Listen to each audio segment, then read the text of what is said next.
when we would go out to a club when we were working, if like Stephen Burke, Wendy Hunt, Jimmy Stuard, Dana, and myself, we would go to whoever's club, and we would all hang out together, and we would all talk and have our drinks, and we would all be together because we were a little, clique. As soon as any of us caught a double bass beat, heard a double bass beat, which you know what that is, conversation came to an instant halt. And all we would do is would look at one another like I'm looking at you now, and our ears we were working, trying to figure out what the DJ was playing. And of course, the first one who picked up what song it was. So it was like name that tune almost. Almost. It was funny. It was funny. But well, DJs are a particular breed when it comes to this kind of stuff. I mean, I can hear things in a restaurant or hear things out, and my partner doesn't even hear it. He's like, if the volume's not that loud even, but I stop and I go, what is this? If I don't know it, I want to know what it is. Yes. Or if I know it, I go, oh, I haven't heard this in a long time. Or you Shazam it, or you want to hear. So, I mean, that's another thing, too. I mean, technology's changed in some ways, too, because now another way that's making it hard to sort of keep secret weapons to yourself is that Shazam lets anybody pick out a song. If Shazam actually has it in this library, there are still a lot of things it can't grab, although even that's changing as well. But we're sort of a different breed when it comes to a lot of that music. We have a need to know what things are, and we stop in our tracks more often. Oh, I'll be on a dance floor, Shazam. Yeah, I know. I wish I didn't do it as much because I feel like it takes me out of the moment more than it should. Yeah. Like, it's hard for me to get lost. lost, to know what that but record you kind of is. have to know what it is. Yes. Now, does it being a DJ make it hard for you to go out? I mean, in a way, it makes it harder for DJs to just go out and dance because we don't have we see that other side of the business that makes it less easy for us to just be a member of the crowd or an audience. Do you know what I'm saying? I'm not saying that like in a snobbish way. I'm just saying because you know the ins and outs of the technical side. But if you're going out and and listening to a DJ of your choice and of your choosing, it also allows you to appreciate what they're doing at the same time on a much higher level. Yeah. I went to a couple of years ago. I went to a party with Jimmy Dupree. Yeah. Who you've heard. Yeah. Young DJ, talented beyond belief. Yeah, I'm I'm so envious of him. I don't even understand. You can't even fathom. Yeah, I know. The talent. He's 27 now, maybe? He's 26. 26. And this is just for us. Jimmy Dupree is a DJ from Philadelphia, and that we're mutual Facebook friends with. And Val knows personally. He's a sweet guy. And I went to, they had Evolution of a Dancer. They allowed him 2 hours. Played from 6 to 8 o'clock. We were there at 5:30, waiting for the doors to open. For the first record. I didn't get off the floor. For the 2 hours. For the first 2 hours. Extensive knowledge of dance music He history. played stuff from 1973. Yeah. So he was really going back. Yep. And he laid the groundwork for the rest of the evening. Yeah. And what he had done is he had remixed a lot of that music to make it DJ friendly, so it was easier for him to work with. Right. And of course, I knew the stuff he was playing, and I knew he had done things to this music. Right. And it just made me appreciate it more. I had the best time. Yeah. So it's funny that you can still do it, but it's just that our standards sometimes, I think we get a little hypercritical. That's what I'm saying, though, is that we don't forgive as much either sometimes. We can appreciate it at a higher level, but also we don't always... Do you think we don't forgive as much sometimes? Like, or is there our ego sort of saying, well, I could have done that better? Like, is there some of that involved that doesn't let us just sort of, like, let it go? I let it go. Yeah. I mean, how many times have you picked and you left off the wrong record? Yeah, right. We're human. Right. Sometimes things work, sometimes they don't. Yeah. And I've said this a lot too. I'd rather listen to a bad mix than a bad song. Yeah. Right. A song can drive you out of a place. A mix is how long? I'd rather hear a Crane Trash than listen to a horror record for 6 minutes. Right. Yeah. Interesting. To totally blow mood, right, and everything else. yeah, Yeah, I'd rather you create a musical train wreck. right. At least play a good song. Yeah, the song is key. The key. Mm-hmm. Right. I mean, because even people like Larry Levan, I've said this before, you listen to recordings of Larry for the Paradise Garage, his mixes weren't always spot on. Sometimes they were like wobbly all over the place, you know, the beat matching wasn't so good. But in a live environment, it's not about that. No, it's about the song. It's about the song. Right. Yeah. That's the great thing with the technology today, that at least you can really... Yeah, Mary Alice's attitude about you, I mean, from the interview you saw today, if you saw the part where she talked about auto-sync, I'm not sure where it is in there, but she doesn't mind auto-sync because she's like, look, I know how to beat match. I know how to beat match under the hardest circumstances with vinyl and everything else. So auto-sync just lets me focus on other things, whether it's looping or sampling or just picking my next song or whatever. Like, it frees up a certain amount of headspace.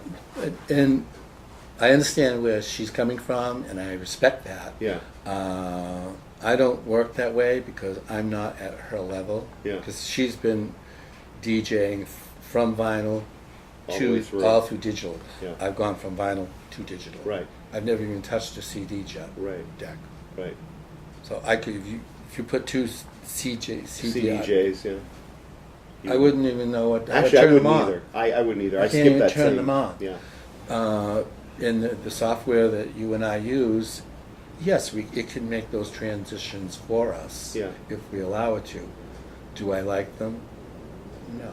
Yeah. Do you feel like there's a human element missing from it somehow? I don't like it. I don't like the way it does it. Too neat?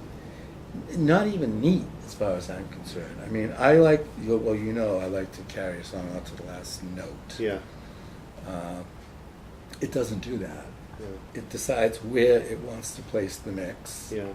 And it's not where I want it to mix. Right. The only time I use transitions is if I have a problem finding that beat, that bottom beat. Yeah. I will use the transition to identify it. Okay, that's it. I have to see how you do this sometime. And then I will reset my timeline where I want it to start. I have to see how you use that because I do it all manually. Yeah, it's different from how I do it. But Do you use transitions? I use the transitions, but I move things around manually. But what I'm saying is I let it tell me first, and then I go, okay, well, I want to move it down this way or up this way. I listen to the two tracks, and I figure out, okay, I want this to land here. Where do I start it here? I don't know how usable any of this nerdy techno driving thing's going to be, but I still mix by ear in the live environment. Though. What I mean is, I have a player that's just like a turntable with like two channels, like turntable A and B on the same thing. I don't look at any screens when I'm mixing. I don't look at the waveforms. I do it all by ear. So you have a pitch control. You have a pitch control, and I treat it like the way I used to mix vinyl. And I feel like it has a different sensation when I'm mixing. Now, I don't know if it's better or it's worse, or if it's just me being stubborn about not wanting to upgrade to newer technology, but it's the way that I learned how to mix was by listening. I feel like it's music. You have to listen to it, not look at it. I think we had this discussion before, and I look at it because that's the only way I can. Right. You have to. Right. There's no way around it. We're talking about a piece of software called Mixmeister in particular here, but and you look at a wave file, and it's a scribbly thing like this. You can read it. Right. You realize that. And I look at and I can structure. I say, okay, this will go with this song well, and it will fit here. And then I will just go start that where I want it to start. And set the mix up myself. I set it up all manual. But like you said, where you're using your visuals to do something that used to do by ear. That's affected by ear. Once I get that mix set up, I have to not look at it. Right, me too. You shut it down. I have to. And then just listen. I just have to, because if you're watching it while you're listening to it, it has a different effect on you. It does. It's not the same. Because many times I'll watch the mix. Oh yeah, it sounds good. But if I take my eyes off it and I listen to it, you know, it just doesn't sound right. There is something really happening in terms of how I work with other DJs who use just the laptop and a controller, and what they're really looking at is a visual waveform of the song, and they're looking at the downbeat. They can see it, and they can see it on the other record. They don't even have to use headphones to cue it up. They can literally just move it to the downbeat and start it where they want it to start, and it just seamlessly mixes it together for them. But there's been no pre-visualization or pre-audioization or whatever word you want to call what the mix is actually going to sound like. So they don't even necessarily know what it's going to sound like. They just know that the beats are going to be on. Right. But they don't really know what the actual like interaction of the two. And that's the same as if you're just playing off the cuff. Meaning, like if you were playing records, vinyl, and you had never mixed these two songs before, right? How do you know what they're going to sound like? Right. Until you do it. Except that Mary Alice also talks about in her interview about how she doesn't like to practice and plan out things too far in advance. I practice and plan out. You practiced a lot of your mixes. And the only time I would off the cuff is when I was full timing. Yeah. Because I would know the songs that well. The more you're you'd playing work, them 1,000 times. Right. Like with Mary Alice, that I can sing completely. She's playing. It probably has a lot to do with how often she works. Every day. Yeah. And she's playing a lot of the same music She every single day. Yeah. She doesn't need to. She knows that those songs inside out. Right. But she also talked about finding less things that are worth playing in terms of arrangement and things like that. She thinks a lot of producers nowadays don't understand arrangement and counterpoint and the things the way that they used to in the disco era. And I think house sort of had something to do with that, for better and for worse. I love house music, but it also stripped away a lot of that. You know, which is why Frankie was sort of still so interesting because he brought it back and he was still he understood the necessity of arrangement, and things like that. But a lot of house DJs don't.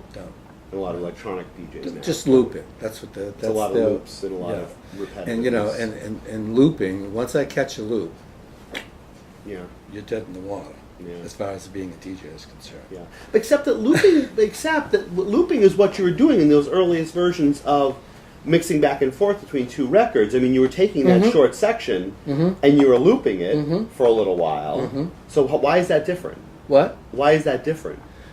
Because back then, I think looping, DJs now use looping as a crutch. Back then, we were extending things. We had 16 beats. Yeah. It's over in seconds. Right. So making it to 32 or 48 is making it better. Making it into 3 minutes is boring. Yeah. Yeah. Okay. I mean, as a DJ, I think you can understand that. Sure. You grasp that. No, this is why I love talking about this, because every DJ has slightly different attitudes about, especially the ones we talked to from the first generation, about what it's like now versus what it was like then. Looping, can be used as a building tool to build energy. Yeah. And it'll also put you to sleep. Yeah. Right. If it's not used properly. Right. And once I catch a loop, I know that loop, and I listen for that loop, and you have my attention for only so long, and then. Yeah. How are we doing? I think he's got a meter in about 10 minutes. Okay. Yeah, we're about an hour and a half. Or at least an hour and a half in. Yeah. Do we cover a lot, do you think? Oh, yeah. Yeah? Yeah. We get enough historical detail? Because I know we tend to sort of wander off into other areas, but... There was one part that I was wondering about, the Rainbow Room, and that was John Addison. Yes. John Addison owned Les Jardins. It was a club in New York. And he also owned New York. That New York club. One other thing I wanted to bring up to you, Jimmy Stuart. Yes. Grace Jones' first album, her portfolio album. Yeah. And the Tramps album, That's Where the Happy People Go. Both those albums were dedicated to the memory of Jimmy Stuart. By their producers. By both the artist and the producer. Right. He broke I Need a Man and he broke. That's where the happy people go, 12 West. At 12 West. Oh, right, because he moved to New York. He broke those 2 records. Yeah, he wasn't in Boston for that long, right? And he was killed that year, and both those albums are dedicated to him. When you didn't say killed, have he died in time. the baths, He died in right? the baths, in the right. fire. Right. Yeah, at the other heart. I didn't have time to go through and find them, but Yeah. I have the first editions of those albums, right on the bottom. Portfolio and Portfolio, and that's what they had And that's what dedicated to the dedicated memory to of Jimmy. Jimmy Stuart. yeah, he's somebody who we lost way too soon. Yeah. He was brilliant. Yeah. He was brilliant. Now, what made him different? Do you think? I mean, from a lot of other people. He's very smart, Yeah. very intelligent. In terms of musical knowledge, but also history, or just Mhm. like all of it, kind of. Yeah. He had that type of a brain. Yeah. He was very intelligent. Nice guy. Yeah. So music theory. He was pretty much our Boston leader, Mhm. because he was the oldest. He was the oldest. He was one. older. Right. I remember when I lived with Dana on West Newton Street. Of course, Jimmy would come over every single day. We'd hang out together. And we had Thanksgiving there, and it was Jimmy, myself, Robert Salterio, Dennis Fisher, Danine. Okay, who else was there? And Jimmy had decided that, we were royalty. We were a little royal club. Mhm. And he decided to give us names, royal titles. Mhm. And he was Tsarina, the mother of all Russias. Mhm. Rushs. Mother of Like all it's Russias. Papa Rush. Mhm. Danish was the Duchess Yvonne Marie, Mhm. the Grand Duchess Yvonne Marie. Mhm. He named me the Viscountess Vera von Volume because I play music loud. Mhm. I have a tendency to play loud. Mhm. And that's because I have a hearing deficiency. Yeah, I do the same thing. A lot of us do. Yeah. I remember being on the dance floor with the DJ who was playing, a friend of mine a few years ago, going like this. Bring it down. Bring it down. If it was too loud for you, then you know it was too loud. It was like, whoa. Yeah. Yeah. And people used to call Dana the Duchess all the way up to the end. I mean, I that still nickname refer stuck to with him as, Dana. and Jimmy Stewart is still Serena. Yeah. Always will be.